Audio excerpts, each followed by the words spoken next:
August 2న Hyderabad లో Indira park వద్ద చేపట్టిన నిరసన కార్యక్రమానికి బీసీ నాయకులు కార్యకర్తలు రైతులు పెద్ద ఎత్తున తరలివచ్చి విజయవంతం చేయాలని ఓబీసీ మోర్చా రాష్ట్ర ఉపాధ్యక్షులు పాపగారి రమేష్ గౌడ్ అన్నారు. నర్సాపూర్లో ఆయన మీడియాతో మాట్లాడుతూ కాంగ్రెస్ ప్రభుత్వం ఎన్నికల్లో వచ్చిన బీసీ డిక్లరేషన్ ను అమలు చేయాలని డిమాండ్ చేశారు.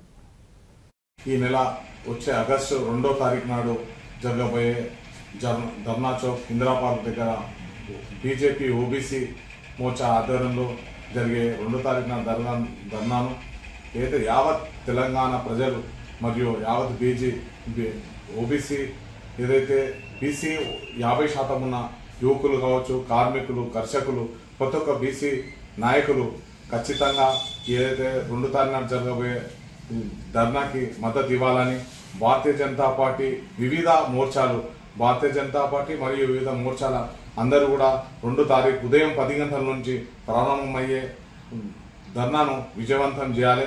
మరియు అట్లాగే ఏదైతే కామారెడ్డిలో బీసీ డిక్లరేషన్ అని కాంగ్రెస్ ప్రభుత్వం ఈ రేవంత్ రెడ్డి సర్కార్ ఆ రోజు ప్రకటించడం జరిగింది. ఏదైతే 42% ఉన్న 42% రిజర్వేషన్లు ఉన్నారు, అందులో 10% మతపరమైన రిజర్వేషన్లు, 10% మతపరమైన రిజర్వేషన్లు కాకుండా స్వచ్ఛమైన బీసీలకు 42% మనం ఇవ్వాలని చెప్పి భారతీయ జనతా పార్టీ ఈ రోజు ఏ రోజైనా ఖచ్చితంగా డిమాండ్ చేస్తా ఉన్నది.